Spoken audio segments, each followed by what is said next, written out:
A black CEO marched into her bank, expecting to walk out with her own money, only to be sneered at, humiliated, and told, "You don't belong here."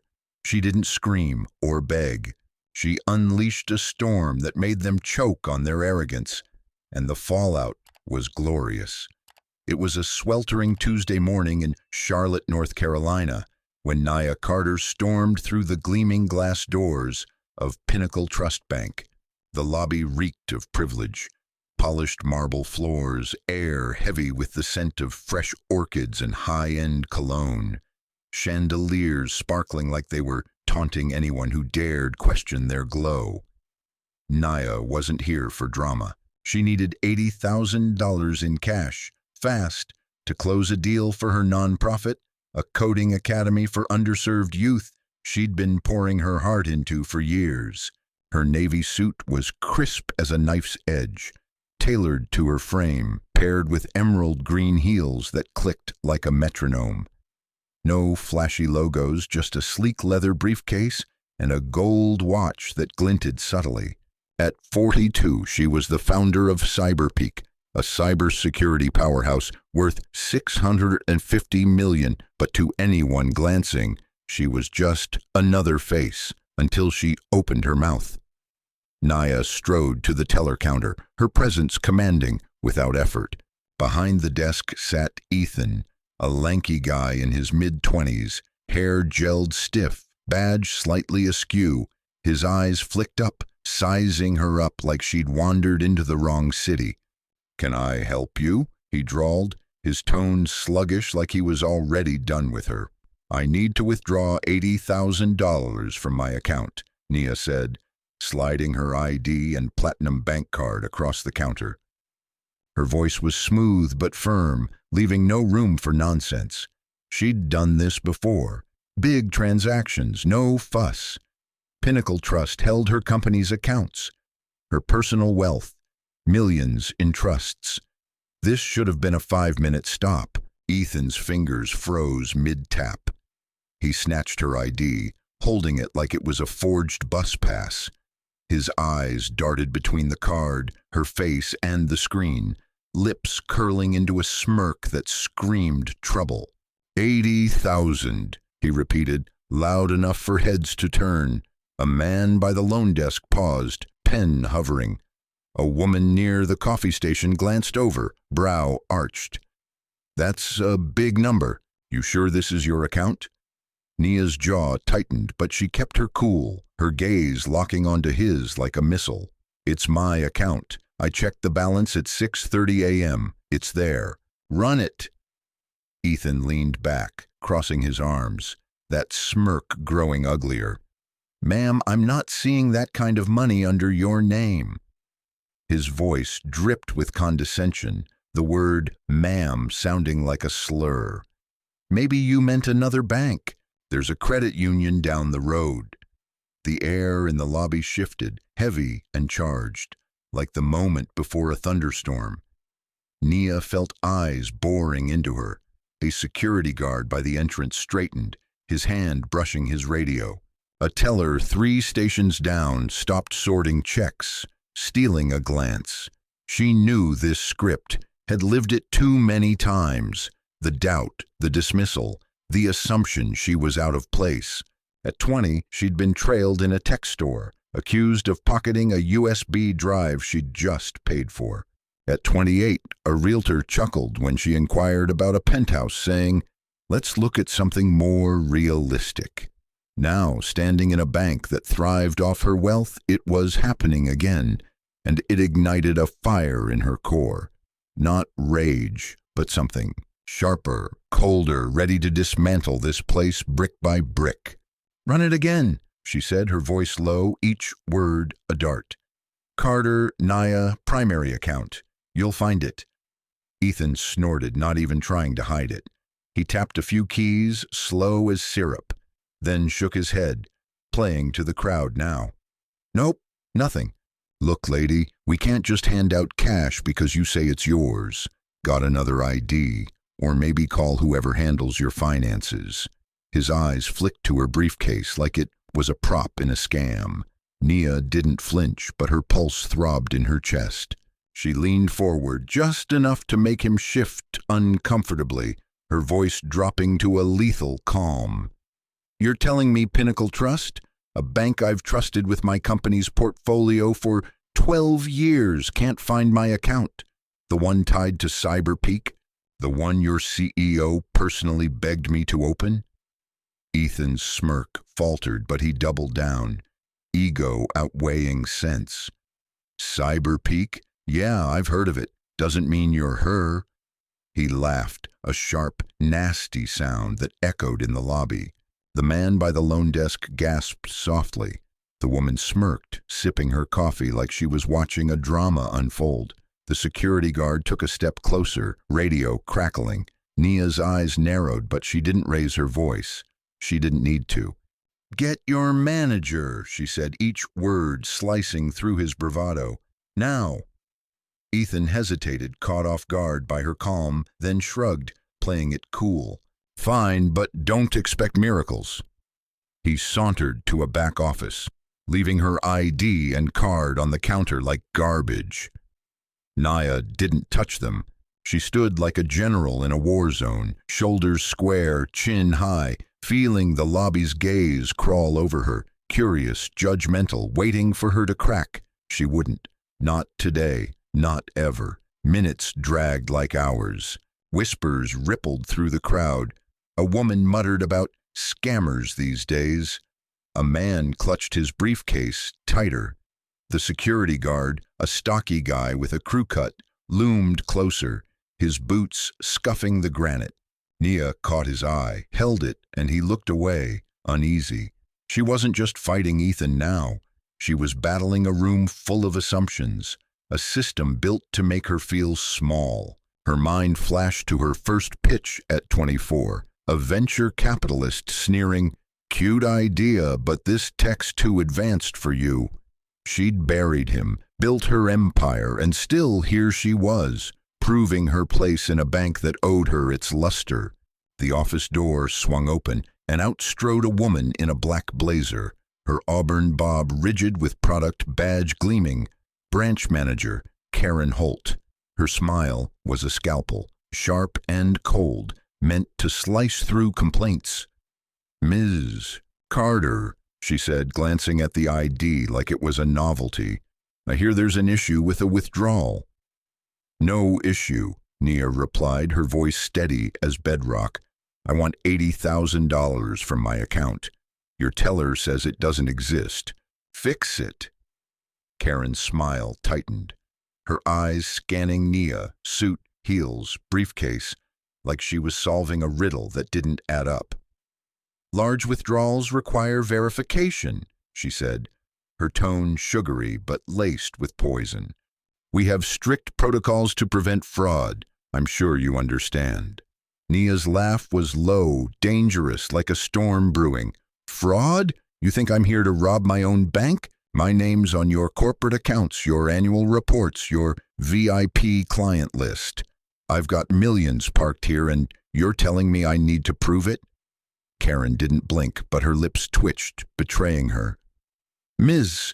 Carter, if that's who you are, we just need to confirm." "If?" Nia cut in, her voice a whip crack that silenced the lobby. Heads snapped up. The guard froze. Ethan, lurking behind Karen, paled. "You're standing in a bank I helped build, questioning if I'm me? Do your job, or I'll find someone who can." The room was a pressure cooker now, tension thick enough to choke on. Karen's face flushed, but she held her ground, doubling down with the arrogance of someone who'd never been challenged. "Ma'am," she said, her voice sharp enough to cut stone, "we can't just hand out cash to anyone who walks in with a story. If you don't have proper documentation, I'll have to ask you to leave." The word "leave" hit like a slap. Nia's eyes blazed, but she didn't move, didn't raise her voice. She felt the lobby closing in, eyes, whispers, the guard's hand now on his radio, ready to escalate. A man by the ATM muttered, "Trouble's brewing." A woman in line smirked like she'd bet against her. This wasn't just a transaction anymore. It was a battlefield, and Naya was done playing nice. "You want documentation?" she said, her voice low, lethal, every syllable a dagger. "How about the contract I signed with your CEO, David Marshall, in 2012? Or the $45 million Cyberpeak deposited last quarter?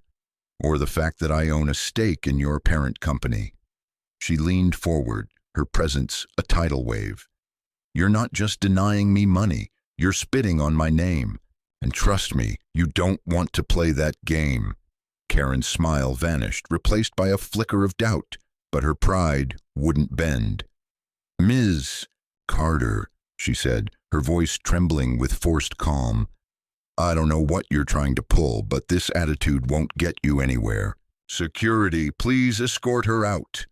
The guard stepped forward, his boots loud now, his hand hovering near his belt. The lobby gasped collectively, a chorus of shock and glee, like they'd all bought tickets to her downfall.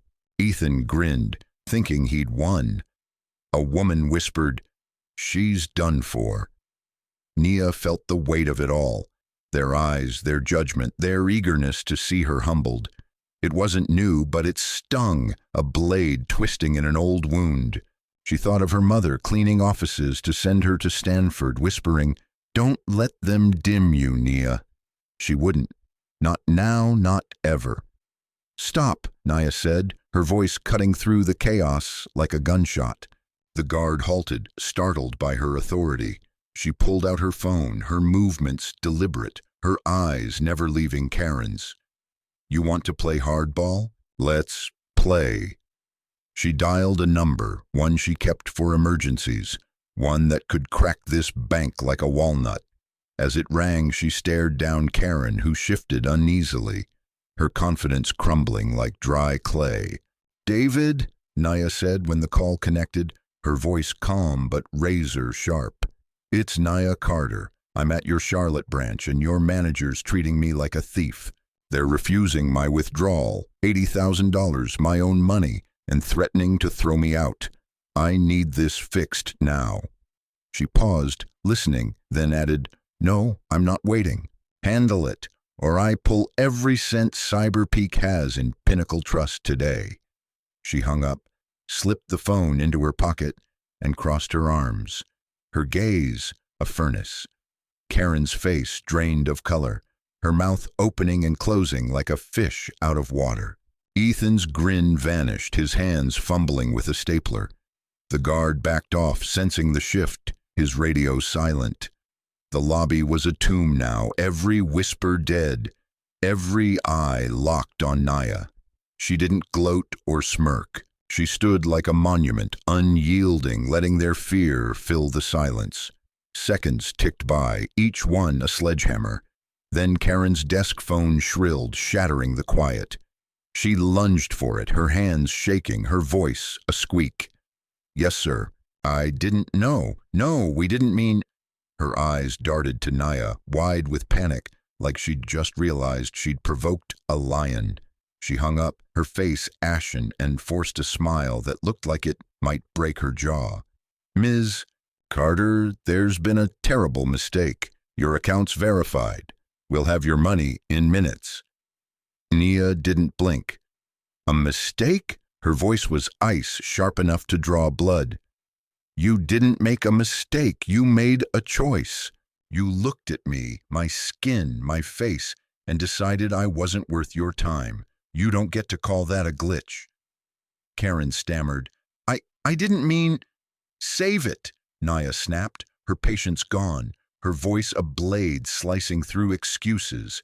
"I don't want your apologies. I want my money, and I want you to remember this moment when you're explaining it to your boss."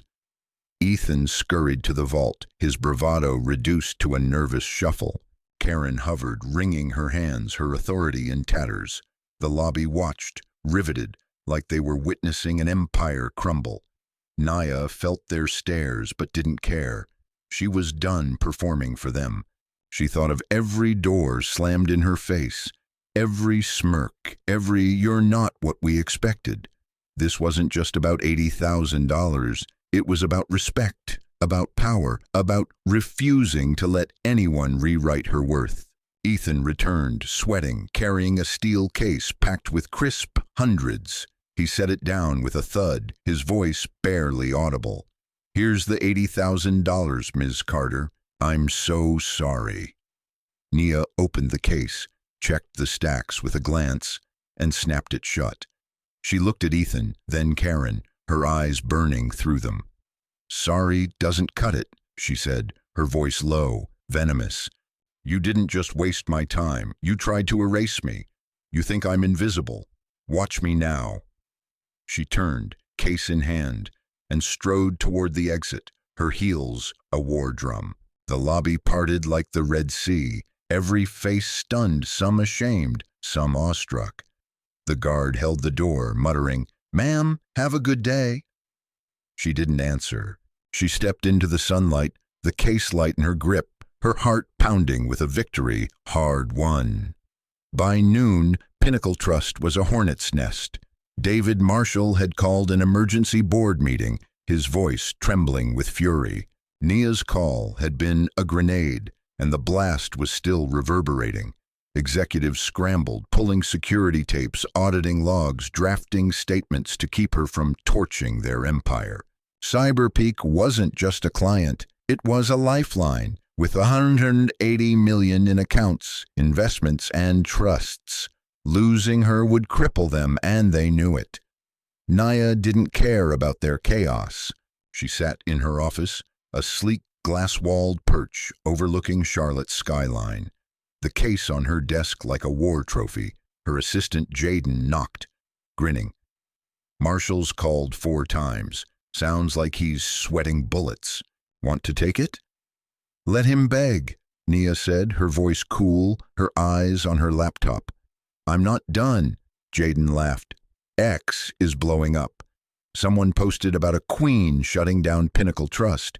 No names, but it's trending. You good?" "I'm better than good," she said, a spark in her eyes. "I'm ready." She wasn't chasing headlines or likes. This was war, a fight for every time she'd been doubted, followed, dismissed.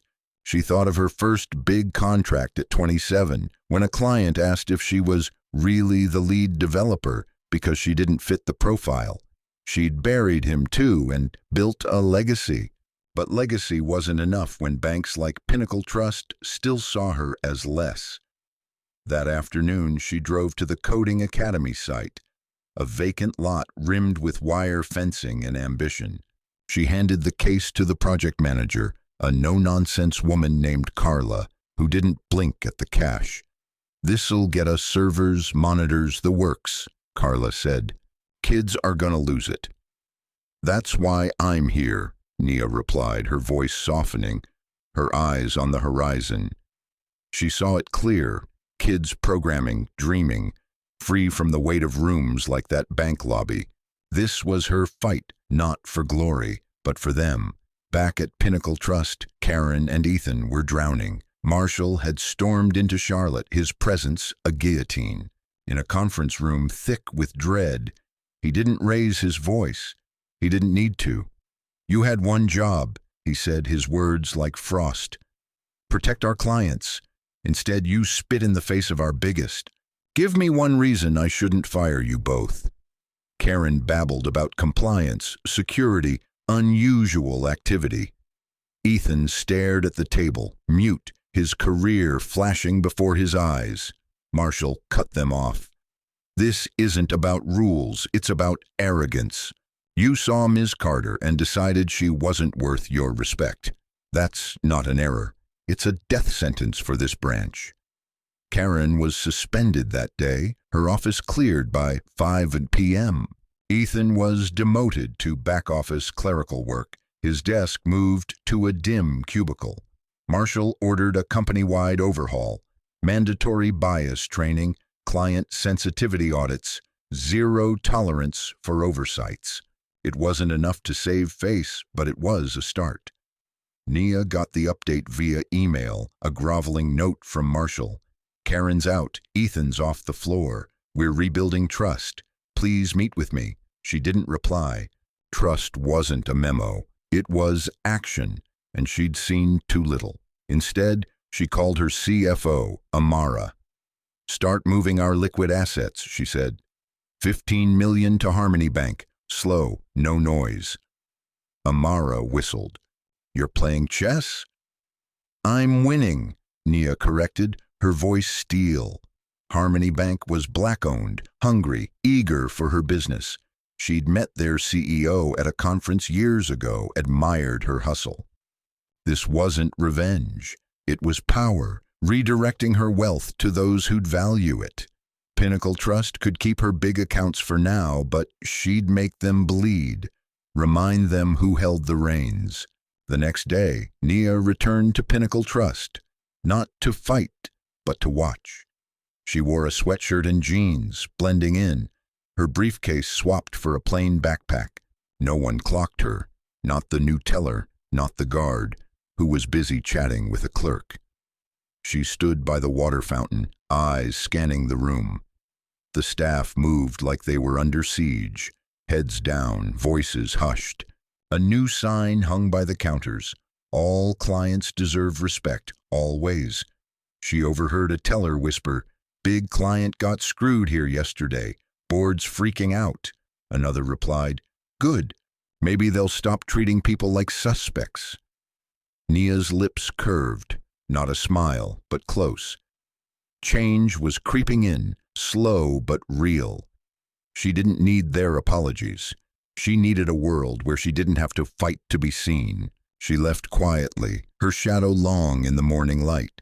That night she hosted a cookout at her penthouse, a vibrant space filled with soul music and laughter. Her sister Kayla and old Stanford friends filled the room. Fried chicken and collards on every plate. Kayla raised a glass. To Nia, who doesn't just break glass ceilings, she burns whole skyscrapers down. They roared, but Nia's mind was elsewhere, picturing the coding academy, kids with laptops, futures unfolding.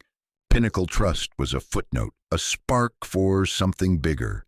She'd turned their scorn into a mirror, forcing them to choke on their reflection. Weeks later, Marshall got his meeting, a stark office uptown, no frills. He looked worn, his tie askew. "We're changing everything," he pleaded. "Training's live, metrics are tight. Tell me what you need." Nia sipped her coffee, letting him stew. "I need proof," she said. "Your bank's been riding my coattails too long. Show me respect, not words, results, or I'm gone." 6 months, he said. 2, she shot back, her eyes unyielding. "And I'm counting." She didn't mention the $15 million she'd moved. Some moves were silent, sharper for it. They shook hands, but she wasn't swayed. She'd watch, test, hold him to the fire. Months later, the coding academy opened, a beacon of chrome and glass, kids pouring in, eyes wide. Nia stood in the crowd, no speech, just pride, watching a boy debug his first app, fearless. Kayla nudged her. "This is it, right?" "Damn right," Nia whispered, her heart full. Back at her desk, she kept the withdrawal receipt, a quiet relic of that day, not anger, but fuel, proof she could bend the world to see her truth. She'd turned a bank's failure into a lesson they'd never unlearn, and she'd do it again if she had to. For anyone who's been pushed aside, told you're not enough, or made to feel small, take it from Nia. You don't need their approval to rise. Walk tall, own your space, and let them scramble to catch up. If this story lit a fire in you, share it, comment, hit that subscribe button. Let's keep these stories alive, demanding justice one voice at a time.